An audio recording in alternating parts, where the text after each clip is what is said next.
Hello, hi, and welcome to my channel, She Recites.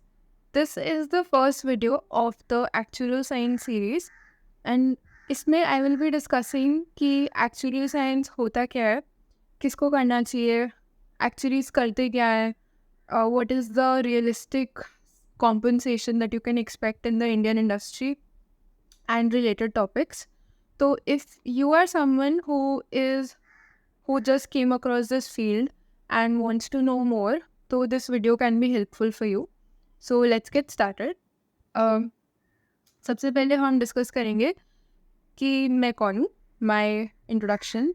Myself, Muskan Arora. I have 3 years of work experience, close to 3 years, in multiple analytics fields, including data analytics, business analytics, and actuarial analytics. And I was going through YouTube to look for some information regarding a particular exam, and I felt कि actually के ऊपर relevant information बहुत कम है. At least Indian लोगों के द्वारा तो बहुत कम दी गई है, और ज़्यादातर वीडियोस इंग्लिश में होते हैं पूरे, या बहुत फॉरेनर्स के होते हैं. तो आई फेल्ट कि देयर इज़ डिमांड सप्लाई का जो है, तो आई फेल्ट कि मैं ही बना देती हूँ एक relevant series of all the information that I have. Now disclaimer, this will be a compilation of my experiences, my knowledge, what I have come across. I am not saying कि this is the whole truth. तो I would say कि आप अपना opinion form करने से पहले make sure you do your own research and you come across, you go through videos of other people also before you form your own opinion. Okay? So now the first topic that I am discussing here is कि actuarial science होता क्या है. Now the easiest way to understand is, जैसे CA एक professional course है, वैसे ही actuarial science is a professional course. यानी कि आपका ग्रेजुएशन, आपकी मास्टर्स, ग्रेड, इस सब से इसका कोई रिलेशन नहीं है. However, people prefer a master's in mathematics, statistics, economics, इस टाइप के बिजनेस, इन टाइप के एरियाज में ग्रेड प्रेफर करता है. But it is a professional course, so you basically have to clear a certain set of exams to qualify as an actually. अब जो लोग क्वालिफाई कर लेते हैं उनको हम फेलो बोलते हैं, एंड जो लोग एग्ज़ाम्स दे रहे होते हैं दे आर स्टूडेंट मेंबर्स. अब इसको करते कैसे, सेकेंड टॉपिक. सॉरी, इसमें होता क्या है फील्ड में. इस फील्ड में you can understand it as it falls under the umbrella of risk management. मतलब ये लोग रिस्क मैनेज करते हैं, ठीक है, बट स्पेशलाइज करते हैं in managing the risk of insurance industries. अब रिस्क तो बहुत जगह होता है, बट इंश्योरेंस में स्पेशलिस्ट क्यों चाहिए, that is the first question. कि now you have to understand कि इंश्योरेंस का बिजनेस जो है is very different from other businesses. जब कोई रिटेलर है और वो कोई सामान बेचता है, तो उसको जैसे ही उसने बेचा, उससे जो पैसे आए वो उसके प्रॉफिट में अकाउंट हो जाते हैं. बट इंश्योरेंस में ऐसे नहीं होता.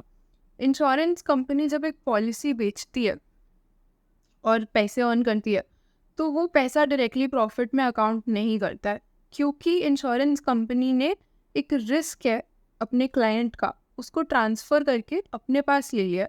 उसके अगेंस्ट बहुत सारे रिस्क अब कंपनी उन रिस्क के लिए लायबल है.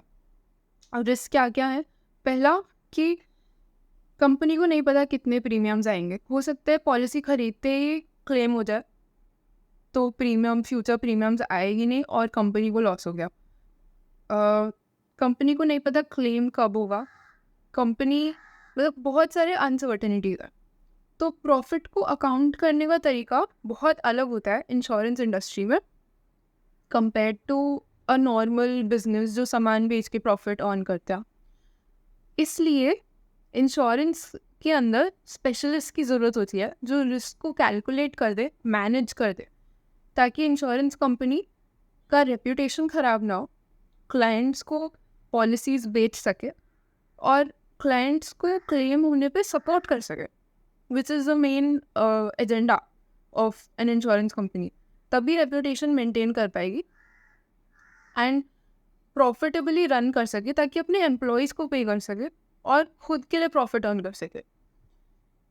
तो ये हो गया कि नीड कहाँ से अराइज होती है एक्चुअलीज की. ओके, नेक्स्ट है कि अब ये लोग करते क्या क्या हैं. तो इंश्योरेंस में काम करते हैं, बट इंश्योरेंस के अंदर there are multiple areas where actuaries are needed. One of the areas is pricing. Pricing क्या होता है? प्राइजिंग सीधी भाषा में बोलूँ तो प्रीमियम कैलकुलेट करके बता पाना कि इतना प्रीमियम मिनिमम कंपनी को सेट करना पड़ेगा to run the policy profitably. Now there are multiple risks that the company has to account for. दुनिया भर के रिस्क होते हैं जिनको ध्यान में लेना पड़ता है और उनके ऊपर स्पेसिफिक मैथमेटिकल स्टैटिस्टिकल मेथड्स लगा के रिस्क को न्यूमेरिकली क्वांटिफाई करना पड़ता है, नंबर्स में उतारना पड़ता है बेसिकली. तो प्राइजिंग में होता है risk. The premium calculation is the major umbrella, और बाकी there are other areas also pricing में. बट प्रीमियम कैलकुलेशन आप एक समझ सकते हो लेमैन टर्म्स में कि ये करते हैं. इसमें क्या क्या अकाउंट करते हैं? मोर्टैलिटी रिस्क अकाउंट करते हैं, यानी कि ऑन एवरेज उस इकोनॉमी में लोगों का एक्सपेक्टेड लाइफ टाइम कितना है, ऑन एवरेज कितने लोग पॉलिसी एंड तक रिटेन करते हैं ख़रीदने के बाद, कितने लोग ड्रॉप आउट करते हैं, किस उम्र में ड्रॉप आउट करने की क्या प्रोबेबिलिटी है, किस उम्र में मॉर्टैलिटी कितनी है. ये सारे फैक्टर्स, कंट्री में एक्सपेक्टेड इन्फ्लेशन कितना है, ये सब ध्यान में रख के प्रीमियम डिसाइड किया जाता है. ताकि अब वो प्रीमियम ऐसा होना चाहिए कि अगर वो ओवर प्राइस हो गया तो लोग पॉलिसी खरीदेंगे नहीं, अंडर प्राइस हो गया तो ज़्यादा पॉलिसी बिक जाएगी, कंपनी को लॉस हो जाएगा. तो एक ऑप्टिमम प्रीमियम डिसाइड करना काफ़ी डिफ़िकल्ट काम होता है और उसके लिए अपने आप में पूरी फील्ड है विच इज़ कॉल्ड प्राइसिंग, जो एक्चुअल एनालिस्ट करते हैं. ठीक है, नेक्स्ट हो गया ओके वन ईजियर वर्क जो समझाने में आसान है इज़ एम्प्लॉय बेनिफिट्स. अब आपने देखा होगा कि बहुत सारी कंपनीज जो हैं पेंशन बेनिफिट्स देती हैं, लीव वैल्यूएशन बेनिफिट्स देती हैं. मतलब कि आपने अगर पूरा लेट्स से 20 साल आपने एक कंपनी में काम किया, कुछ आपकी पेंशन एक्यूमुलेट हो जाएगी जो कंपनी आपको रिटायरमेंट पे ऑफर करेगी. कुछ आपका आपकी लीव्स होंगी ओवर द ईयर्स जो एक्यूमुलेट हो गई होंगी. लेट्स से आपने 100 छुट्टियाँ एक्यूमुलेट कर ली 20 साल में, तो उसके अगेंस्ट पैसे कुछ कंपनीज देती हैं आपको कि वो आपकी पेड लीव्स थी, तो वो आपको उतने पैसे ऑफर करेंगी. तो कंपनीज ये कैसे कर पाती हैं? क्योंकि उनके लिए कॉस्ट है, right. But as per the government of India हर एक कंपनी को, जो भी ये कंपनी इस टाइप के बेनिफिट्स ऑफर करती है, उनको एक एक्चुअली की साइंड रिपोर्ट चाहिए होती है जो ये समझा रही हो कि कंपनी में कितने लोग हैं, उनकी क्या सैलरीज हैं, कितनी छुट्टियां हैं, उनकी एजेस क्या हैं, उसके ऊपर मोर्टैलिटी टेबल्स यूज़ करके कैलकुलेट करके बताए कि कंपनी को कितना रिजर्व मेंटेन करना चाहिए हर साल ताकि वो अपनी लाइबिलिटीज़ मीट कर सके. इसका क्या मतलब है कि अगर कंपनी बैंकरप्ट हो गई फ्यूचर में, तब भी कंपनी के पास इतना रिजर्व हो कि वो अपनी लाइबिलिटीज़ मीट कर सके अपने एम्प्लॉयज़ से और एम्प्लॉयज़ को नुकसान ना हो. ओके, और ये रिपोर्ट जो है ये कंपनी के ऑडिट में लगती है, तो कंपनी के लिए ये बनवाना मैंडेटरी है. एक्चुअल रिपोर्ट, एम्प्लॉय बेनिफिट्स की रिपोर्ट बोलते हैं हम इसको. तो इसके लिए भी यू नीड एक्चुअरीज जो ये करके दे सके. तो एम्प्लॉय बेनिफिट्स एक एरिया हो गया, पेंशन्स और लीव बेनिफिट्स आ जाते हैं इसमें. देन रिजर्विंग एक एरिया होता है, यानी एक इंश्योरेंस कंपनी को कितने रिजर्व्स मेंटेन करने चाहिए ताकि अपनी एक्सपेक्टेड लाइबिलिटीज़ को मीट कर सके. थोड़ा और सरल भाषा में बोलूँ तो फ्यूचर में आने वाली क्लेम्स जो आएंगे कंपनी को, उनको सक्सेसफुली चुका पाए और बैंकरप्ट ना हो कंपनी, उसके लिए कितना पैसा आज की डेट में जोड़ के रखना है, ये समझाने वाले काम को रिजर्विंग बोलते हैं। और ये भी एक डिफरेंट ब्रांच है। देन एक ब्रांच होती है री इंश्योरेंस। अब री इंश्योरेंस में क्या होता है, अब लेट्स से एक इंश्योरेंस कंपनी है, उसने 100 पॉलिसीज बेच दी और वो प्रीमियम चार्ज कर रही है, कुछ प्रीमियम चार्ज कर रही है पी, और इन्फिनिट कवर दे रही है अपने क्लाइंट्स को। वो क्या होता है कि कवर में ऐसा है कि हेल्थ इंश्योरेंस पॉलिसी है लेट्स से, और आपको कोई भी प्रॉब्लम होगी, कितना भी खर्चा आएगा, तो वो कंपनी बेयर करेगी।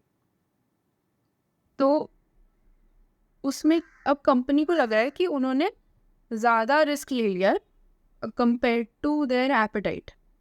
तो इंश्योरेंस कंपनी एक री इंश्योरर के पास जाएगी और री इंश्योरेंस से इंश्योरेंस खरीदेगी।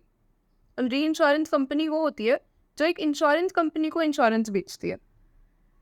वो करते क्या है, री insurance company let's say for example बोलेगी कि ठीक है, आपका 1 लाख तक का जितना भी क्लेम आएगा वो आप पे करो, उसके ऊपर जितना क्लेम आएगा वो हम पे करेंगे, प्रोवाइडेड आप हमको हर साल प्रीमियम पे करोगे। Got it? तो री इंश्योरर का काम होता है इंश्योरेंस कंपनी को इंश्योरेंस देना, उनका रिस्क ट्रांसफ़र कर लेती है। तो ये री इंश्योरेंस एक काफ़ी इम्पॉर्टेंट सेक्टर होता है एक्चुअरीज के लिए। यहाँ पे भी वी हैव जॉब्स। तो ये हो गए एरियाज जहाँ पे एक्चुअरीज काम करते हैं। अब नेक्स्ट हमारा टॉपिक है कि इसको किसको करना चाहिए, इस एरिया को, इसमें क्या क्या इसके प्री रिक्विजिट्स हैं, आप जिसके लिए आपको लगे कि आप इसके लिए फिट हो फील्ड के लिए। You need to be good at mathematics. I am not saying कि पास हो जाए मैथ का paper, you need to be really good at mathematics, कि आपको समझ आना चाहिए मैथ। ठीक है, यू नीड स्टैटिस्टिक्स।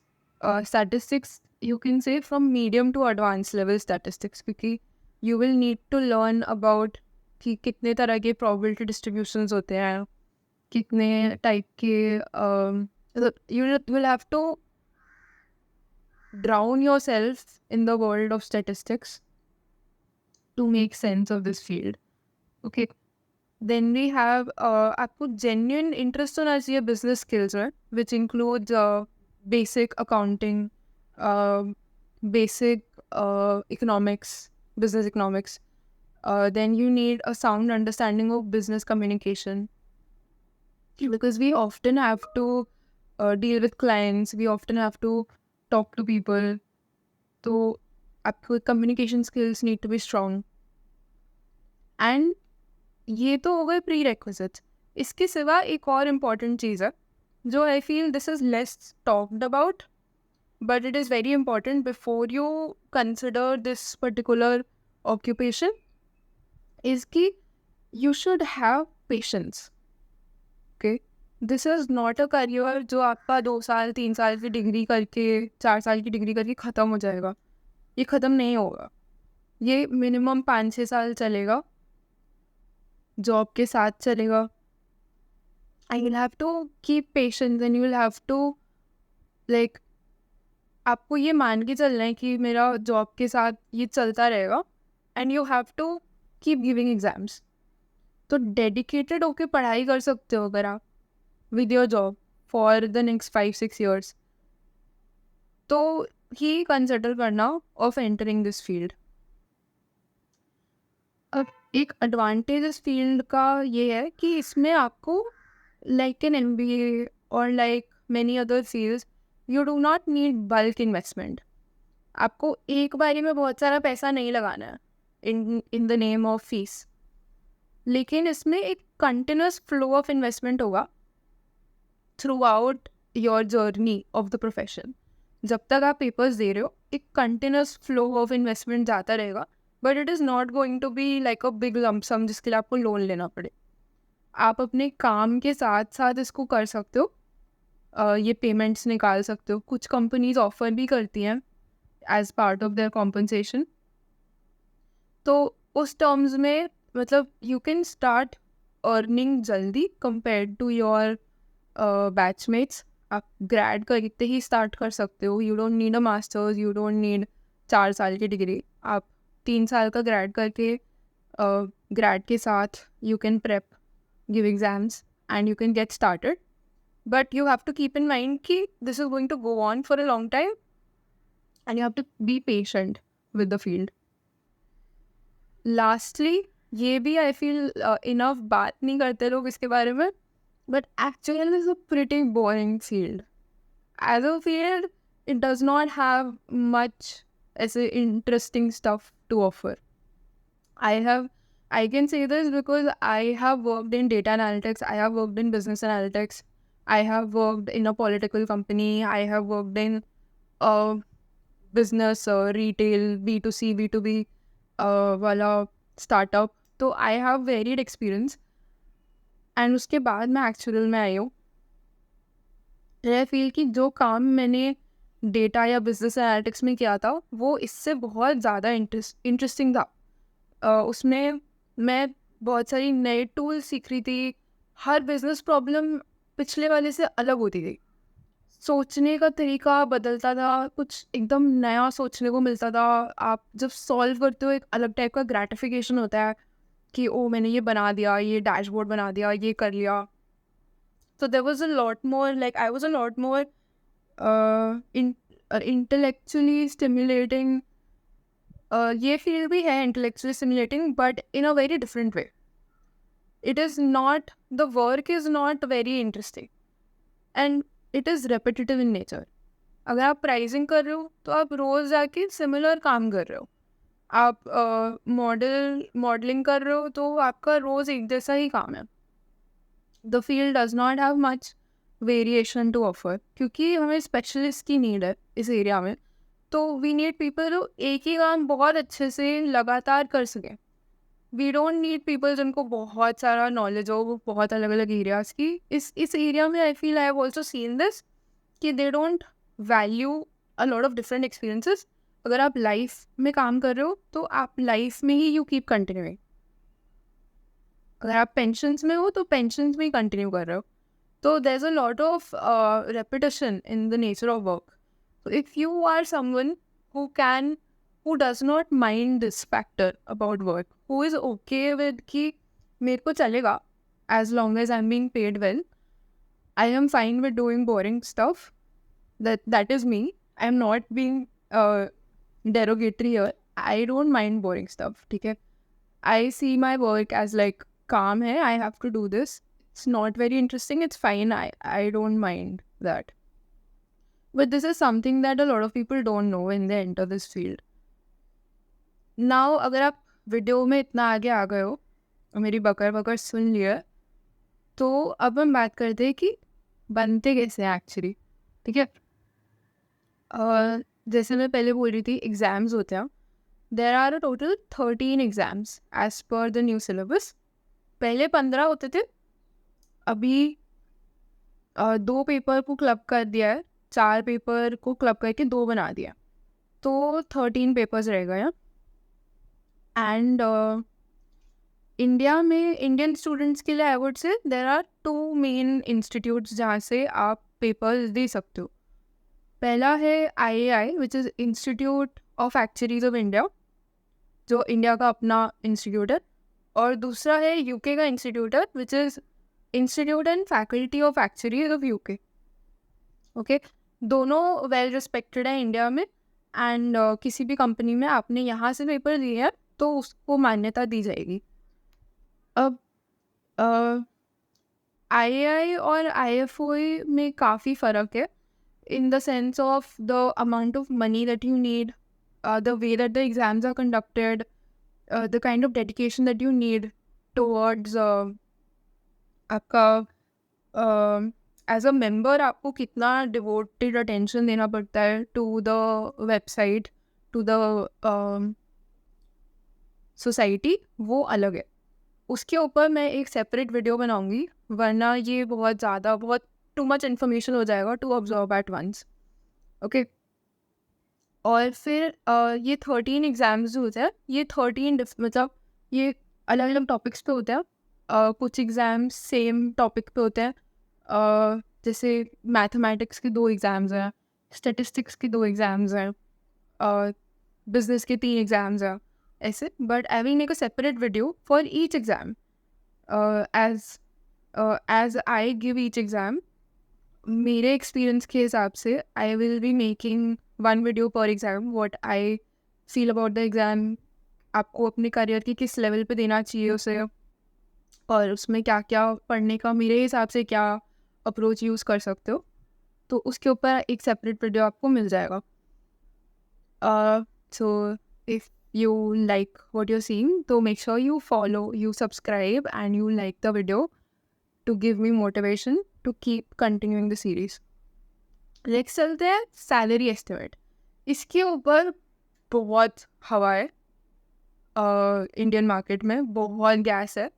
तो मेक श्योर कि if you step in this field, it is not simply because कि आपने कहीं सुन लिया कि ये तो 1 करोड़ रुपए कमाते हैं साल का और आप घुस गए फील्ड में।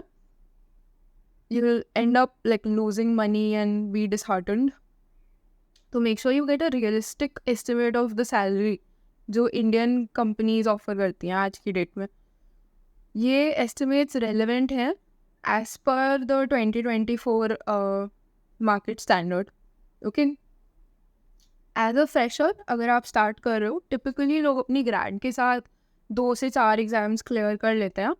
अगर आप लेट स्टार्ट कर रहे हो और आप ग्रेड के बाद एग्ज़ाम्स स्टार्ट कर रहे हो, तब भी आप you can find jobs in the market, but minimum अभी I am seeing like 2 exams they ask for.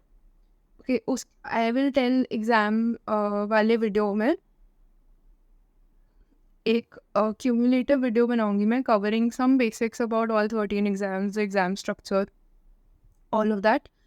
उसमें आई विल कवर दिस कि मेरे हिसाब से कौन से पहले 2 एग्ज़ाम्स आपको पिक करने चाहिए, क्योंकि I have seen people, I have friends who picked up the wrong exam as the first exam, और वो डिसअपॉइंट हो गए फील्ड से एंड दे लेफ्ट। तो आई विल मेक कि पहले स्टार्ट कहाँ से करो, so that you have your basics in your pocket before you move on to more advanced exams. Okay, now India made with 2 to 4 exams, as a fresher you can expect to get paid anywhere between 4 to 6 lakhs per annum. I know बहुत low है, as someone who has a very strong mathematics, very strong statistics, काफ़ी low pay है। if you get into a company as a data analyst or as a business analyst, तो आपको इससे double आराम से मिल जाएगा, but it is what it is, and the pay is low when you start. ठीक है, there are कुछ companies हैं मार्केट में जो 8 से 10 लाख भी ऑफर करती हैं अपने एम्प्लॉयज़ को as freshers, but that is on the rare side of the spectrum. Okay, it's on the bit higher end. तो ये नेसेसरी नहीं है आपको मिलेगा, but on an average 5 lakh कहीं नहीं जा रहा है, मतलब 5 lakhs you can expect if you have anywhere between 2 to 4 exams.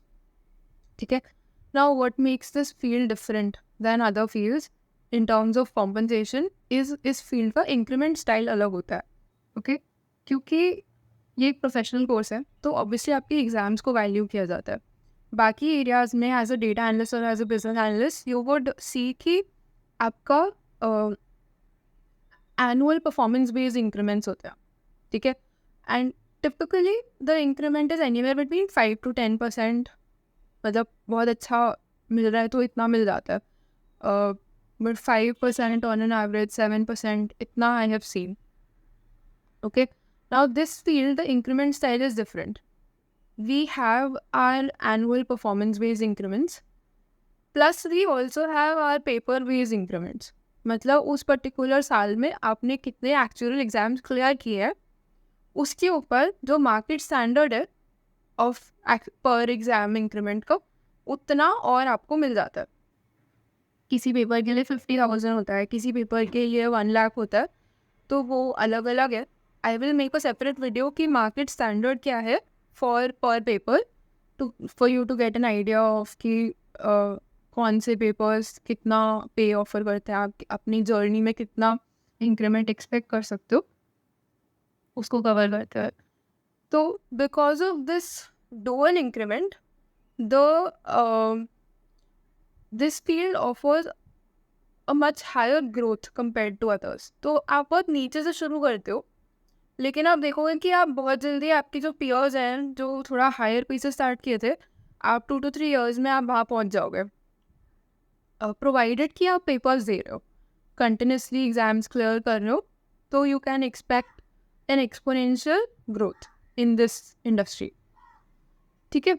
तो as I said, Actuarial is famous for the exponential growth that it offers. But that is keeping in mind that you start at a very low point. Okay. And if you can accept that, so you will be able to like move forward with the field. Next we have कि faculty members जो होते हैं वो कितना they get paid. तो faculty members get paid minimum. Okay, so sorry, fellow members. Fellow members कौन? जिन्होंने 13 के 13 पेपर क्लियर कर लिया.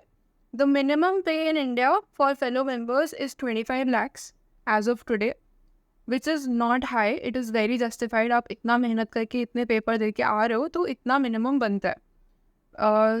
आपको आराम से 25 to 35 lakhs मिल जाएगा market standard. There are companies who pay as high as 1 CR, but that is after a lot of experience and like after like you got a lot of right opportunities at the right time, you got good increments. तो उधर वो थोड़ा सा luck based है. Okay. उसमें variability काफ़ी high है. तो डू नॉट थिंक कि हर किसी को 1 CR मिल जाता है. नहीं मिलता है. 25 to 35 lakhs आप एक्सपेक्ट कर सकते हो with like if you have like 7 to 8 years of experience, you have cleared all your exams, you have great performance. तो तब आप 25 to 35 lakhs is like a decent pay that you can expect from the field. Okay, so I think I have covered everything. This was a holistic video about the field. Do give your questions down below, so I'll make more videos answering your questions. If there's anything जो मैंने छोड़ दिया है, miss out कर दिया है, तो उसके लिए I'll be covering that in the upcoming videos. I hope this answered a lot of your questions about actuarial science. And अपनी तरफ से I have tried कि this was enough to absorb in one video. I did not want to cover too much at once, so I tried keeping it short and crisp. And I'll see you guys in my next video. Bye bye.